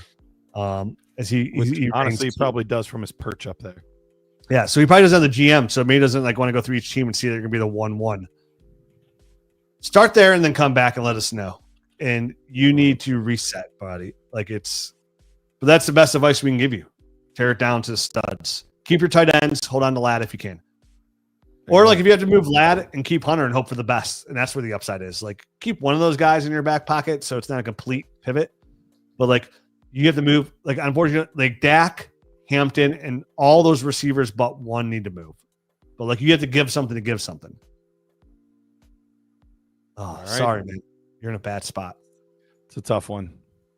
All right. Matt Miller says contender Genty for Barkley in a mid to late 26 first.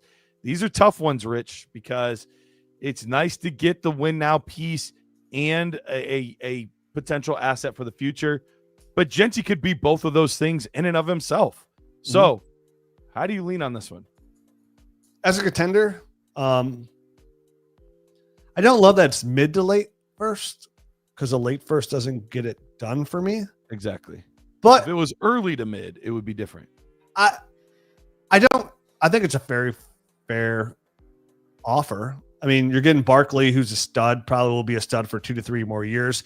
Genty was a stud on tape, but we have no idea how that future is going to look in Vegas. I mean, we saw King Henry go to Tennessee, a very bad situation. And he was not a good fantasy football running back for 2.5 years. Like, it took a while before he was good, right? Like, and then he became a GOAT, like a Hall of Fame running back, right? But he was not good early on. We see guys that are high-end assets that we love on tape, guys like J.K. Dobbins, DeAndre Swift, Clyde Edwards-Helaire went to a good situation, and then the best tape doesn't pan out. So, like, the fact that I can get a proven asset like Barkley and a first as a contender, so I get multiple firsts now as a contender, which puts me in a better position to make a trade down the road. I'm comfortable with that. I would prefer to stick with Genty and hope for the best and go to long-term at elite running back. I would prefer that, but I have no problem accepting that trade either. I think I can go either way. I would lean slightly 1% Genty. I'm leaning Genty as well. The reason being, yes, obviously, Genty's a risk, but Barkley's a risk too. We've seen him miss multiple seasons due to injury, and especially coming off a year with the workload that he had last year, it could happen. So you're still risking either way. I would rather risk it on the guy that on tape was truly special, and I don't have to 2 years from now hope that I hit on that pick. Yeah, because I think Genty will give you similar production to Barkley for the next 2 years, but then I know Genty's going to far outweigh that mid to late first after those 2 years. So I think for me, it's a fair offer. I understand it. I'm going to stick with Ashton Genty. Yeah, I would. If you want to take the deal, I wouldn't tell you no. But I'm with you. I would lean slightly gently, but it really is just by a hair because, like, you do have the unknown about Genty, and you feel very good about Barkley helping you win a ship, and you get a first on top. That's just the big thing. And you might be in position like, what if like Achane, like that calf injury like lingers a little bit? What if you can get 2 firsts for Achane and kind of then reset that way too? You know what I mean? I don't know. Like, I'm thinking like what I could do with 2 firsts is what I'm kind of thinking too. Sure. Which is why it's so close for me. So I know it's a fit. We both say Genty, but like if you're like, if you're asking this question because you want somebody to pull you back and say you can't make this deal because you really want to, I would say if you want to make the deal, totally go for it. Totally a fair deal in my eyes. I hear you. Yep. Okay, this is Jarrid's roster. Let me pull up the notes. It is a 12 I think team this is start not 10. Jarrid's. Correct. That was a trick. This is not. There we go. Don't This show me Jarrid's. that one again. I know what that one looks like. 2 turns in a row. That one sticks out. So he's asking, who do I trade away and who do I trade for? Been near the bottom 2 years in a row. All right. Well, let's try to get you off of the bottom. PPR league. So 1 QB, we've got Baker Mayfield, Michael Penix, running back Stefan Achane, Jonathan Taylor, Ollie Gordon, Jordan James. Wide receivers, Justin Jefferson, Marvin Harrison, Cortland Sutton, Jalen Knoll, Jalen McMillan, Marvin Mims, Jalen Coker, Troy Franklin. Wide receivers, Tyler Warren, Isaiah Likely, Evan Ingram, Cade Otton. Draft picks, we have basically all of our picks. We have not made any moves. And so, Rich, what I'm seeing here, tell me if you see this roster differently.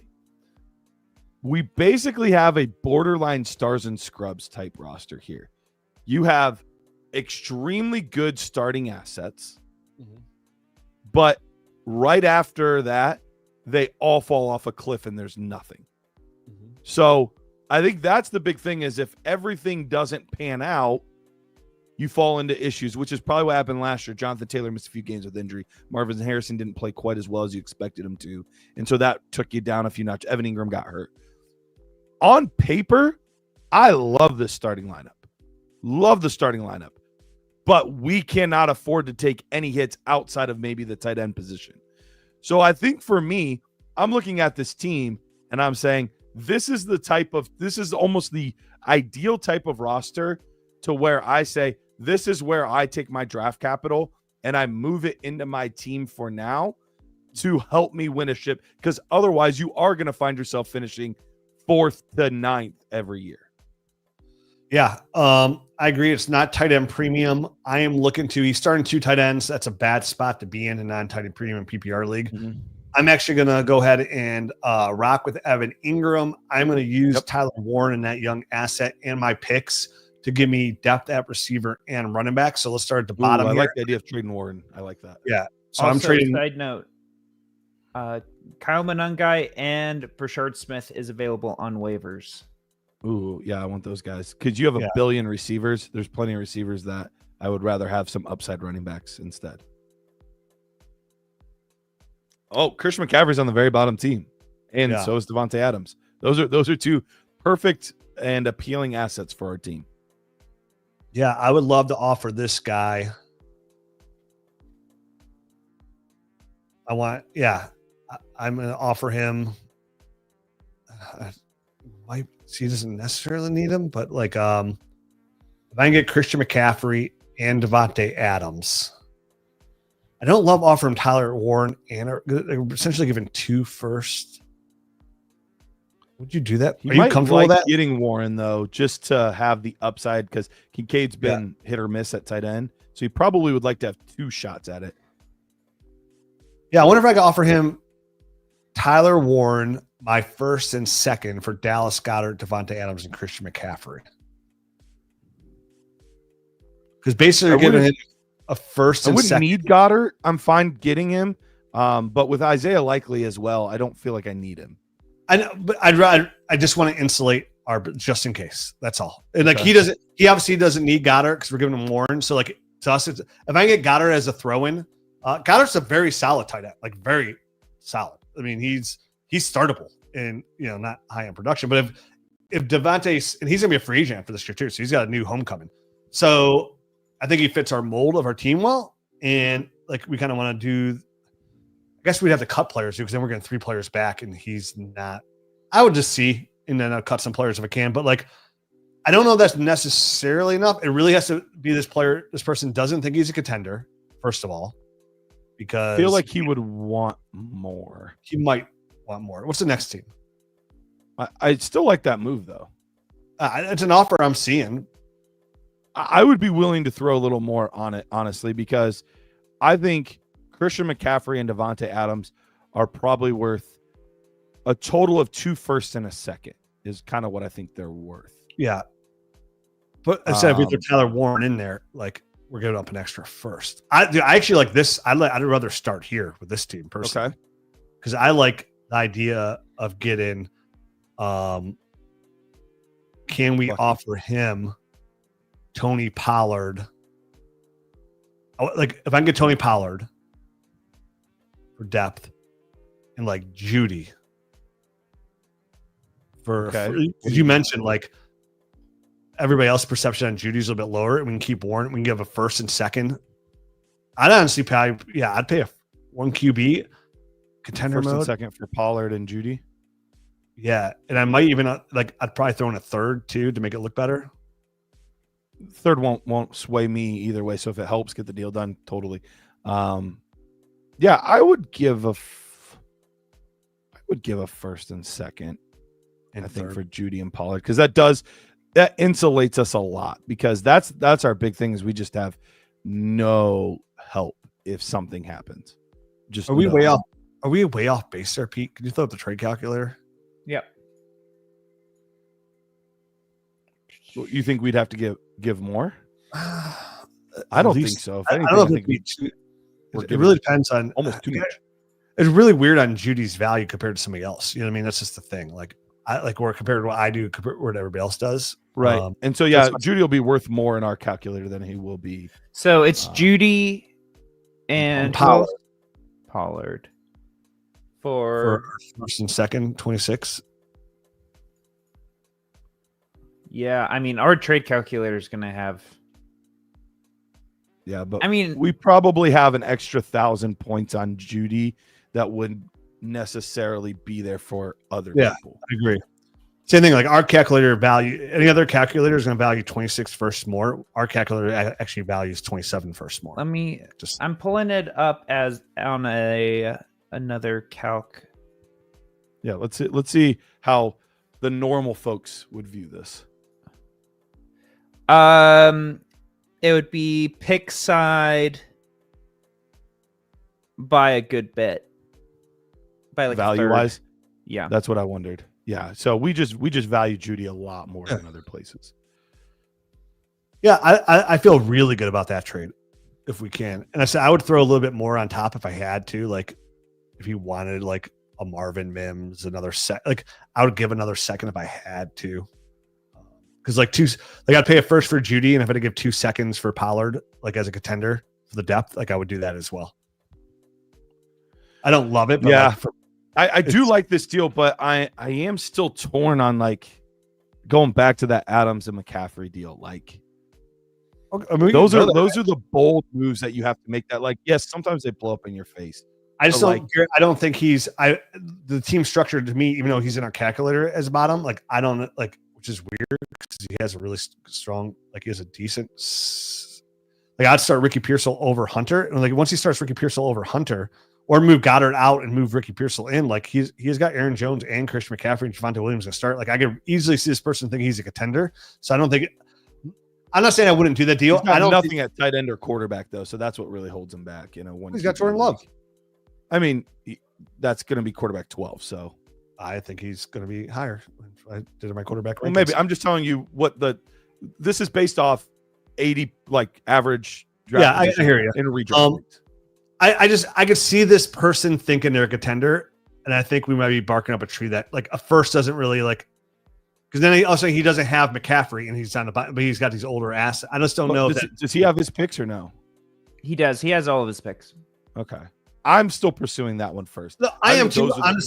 I'm saying realistically, I don't think that guy is open for business on that kind of deal. If that was my team looking at it, like I'm going for it. Like his team structure looks like he's that way. Because why does he have Adams and McCaffrey on his roster still and Aaron Jones? Like sometimes teams just aren't as active.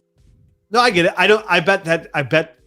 I bet he's the kind of owner. If I guarantee, I'm telling you, if we all, hey, he's gonna come back. He's like, I want your 26 and 27 first for McCaffrey and Adams. That's or like, you know what I mean? That's the offer we're gonna. That's the counter. And honestly, I would do that. I would give my 26 and 27 first for McCaffrey and Adams. I think McCaffrey's worth close to 2 firsts by himself. I think he is too. So I don't hate it. I would have no problem doing that.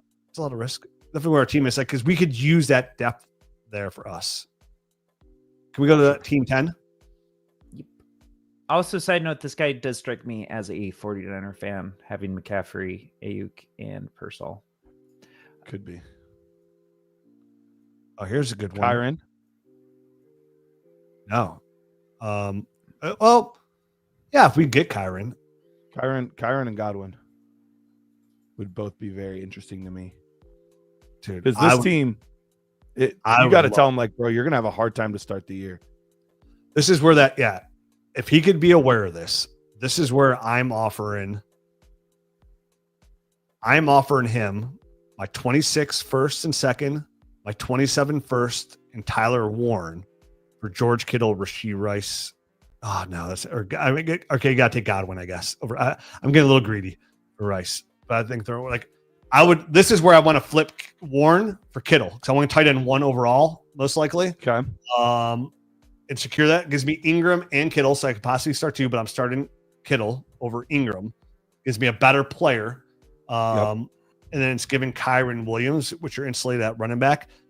And if we get Godwin thrown in, who just signed that extension with God, he'll probably be the wide receiver 2 in Tampa Bay next year. Come back later in the year. I feel better about this deal. Yeah, I would offer, like, I know you're excited about the Christian McCaffrey deal, but if I can give up Tyler Warren to get Kittle, Godwin, and Kyron Williams, like I feel a little bit better about it. Connor, I was saying CMC and Devontae Adams worth 2 firsts, not just CMC by himself. But McCaffrey's definitely worth a first plus. Worth a first plus, yes. Absolutely. Yes, 100%. Yes. And I just paid, and again, I'm in a 1 QB league, a team not contending. I gave a first, a second, and 2/3 and something else. Like, here, I'll tell you the exact deal. Hold on. If you want to know the price of a McCaffrey deal, for somebody who loved McCaffrey, who finally realized they had to blow it up, what I just gave up for Eckler, for McCaffrey and Eckler was, okay, a 27 first, a 27 second.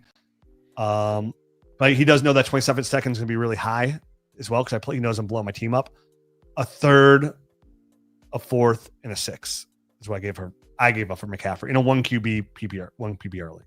Okay. So that other first second was bordering on a first. It will be. I told him, he knows. I told him that my 27 second is guaranteed to be between 2-1 and 2-3, because I am 100% blowing this team up to try and get Jeremiah Smith after this year, like 100%. So he knows it's going to be pretty high. But it's 1 QB. You know what I mean? So I value those later picks even a little bit less. So yeah, McCaffrey's worth 2 firsts, but I just don't know if you're there, you have to pay it, because there's still a lot of like. I wouldn't pay 2 firsts. You wouldn't? Yeah, I wouldn't. Not, again, goes back to the beginning of the show. I'm not paying 2 firsts for any running back unless they're young, like in stud rate. Exactly. Come back to this deal. So say it to me again. What was the deal? So I would be George Kittle, Kyron Williams, and Chris Godwin for our first, second next year. Tyler Warren in our first and 27. So 2 firsts, Tyler Warren, which makes it close to like 3 firsts then. Yes, in a second. I guess we probably take a second back after we start there. Maybe you don't even offer a second start. I think I'd go that far, but like 2 firsts. I think he'd want it because Kittle's worth a first. Kyron's probably worth close to 2, but not quite 2. And then Chris Godwin's probably worth 2 seconds. The fact that Godwin's not starting the season, though, we might be trying to just get some value out of him. The guy might be nervous. Yeah. I listen, he says that's not enough. Then I'm offering second. I would start with Tyler Warren and 2 firsts, Kyron, Godwin, and Kittle. I like that. And I think that team would like it too. I think so. What are they? Where are they at pick wise? They haven't moved their picks or anything, right? They don't think they're all in. Yeah, most of this league has not moved their draft assets. So, and dude, know what I would throw in on that team too? If he says, "Hey, I need a little bit more," I'm like, "All right, dude, I'll give you 2 seconds. I want ETN too. Give me more depth." You're higher on ETN than I am. I am really worried about Tank Bigsby. Everything I've been hearing is pointing to Tank Bigsby being a big part of that offense. I think he is going to be. Again, I like ETN the PPR role. I think he wins like HN wins, but just not as a higher level. I think he's going to be. I would not give 2 seconds for ETN. That's way too much. No, you're not. Essentially giving 1 second for ETN. Like if he goes back, like we already said, we're willing to throw in the second, right? Or to make the series really go through. So like, all right, I'm playing a little hard, but like, all right, dude, I'll throw in another second too, but give me ETN as well. Gotcha. Just a little bit more depth. We probably won't start him, but like the chase the upside. He's only 26. You know, I mean, there's still opportunity for ETN to hold value, even if it's not in Jacksonville later. For sure. All right. If I'm throwing stuff in, I want him to throw in ETN. I mean, at that point, he's going down to the bare bones. So like everybody hates ETN right now. So if I get him as a throw in and like a little bit, me give him a little bit more, I don't think that's a deal breaker. And he's the kind of player that I want thrown in. You know what I mean? Like, same thing. Like Jalen Rick get thrown in because Alec Gordon news is suffocating everybody.